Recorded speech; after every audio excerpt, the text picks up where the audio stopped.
करवा चौथ की पौराणिक कथा। करवा चौथ की पौराणिक कथा के अनुसार एक समय की बात है जब नीलगिरी पर्वत पर पांडव पुत्र अर्जुन तपस्या करने गए। तभी किसी कारणवश उन्हें वहीं रुकना पड़ा। उन्हीं दिनों पांडव पर गहरा संकट आ पड़ा।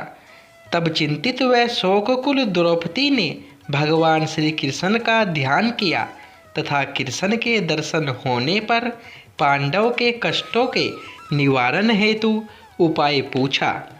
तब कृष्ण बोले, हे द्रौपदी, मैं तुम्हारी चिंता एवं संकट का कारण जानता हूँ। उसके लिए तुम्हें एक उपाय करना होगा। जल्दी ही कार्तिक माह की कृष्ण चतुर्थी आने वाली है। उस दिन तुम पूरे मन से करवा चौथ का व्रत रखना। भगवान शिव, गणेश एवं पार्वती की उपासना करना।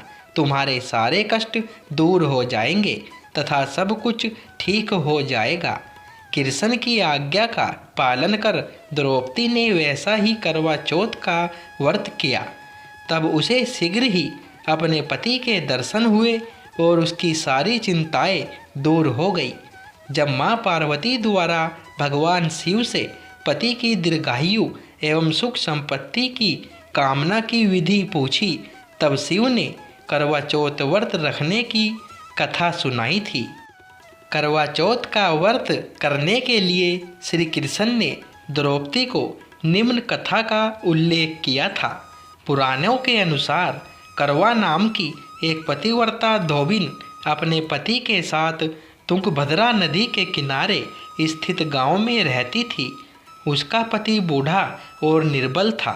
एक दिन जब वह नदी के किनारे कपड़े धो रहा था, तभी अचानक एक मगरमच्छ वहां आया और धोबी के पैर अपने दांतों में दबाकर यमलोक की ओर ले जाने लगा।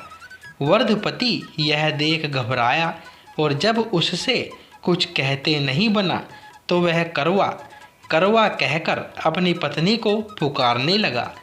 पति की पुकार सुनकर धोबिन करवा वहां पहुंची तो मगरमच्छ उसके पति को यमलोक पहुंचाने ही वाला था। तब करवा ने मगर को कच्चे धागे से बांध दिया और मगरमच्छ को लेकर यमराज के द्वार पहुंची। उसने यमराज से अपने पति की रक्षा करने की गुहार लगाई और साथ ही यह भी कहा कि मगरमच्छ को उसके इस कार्य के लिए कठिन से कठिन दंड देने का आग्रह किया और बोली, हे भगवान, मगरमच्छ ने मेरे पति के पैर पकड़ लिए हैं।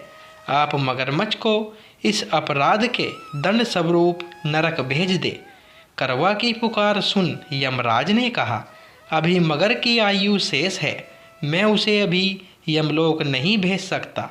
इस पर करवा ने कहा, अगर आपने मेरे पति को बचाने में मेरी सहायता नहीं की तो मैं आपको श्राप दूंगी और नष्ट कर दूंगी। करवा का साहस देख यमराज भी डर गए और मगर को यमपुरी भेज दिया। साथ ही करवा के पति को दीर्घायु होने का वरदान दिया। तब से कार्तिक कृष्ण की चतुर्थी को करवा चौथ व्रत का प्रचलन में आया, जिसे इस आधुनिक युग में भी महिलाएं अपनी पूरी भक्ति भाव के साथ करती है और भगवान से अपने पति की लंबी उम्र की कामना करती है। दोस्तों, ये कथा आपको पसंद आई हो तो वीडियो को लाइक, शेयर और चैनल को सब्सक्राइब करें। धन्यवाद दोस्तों।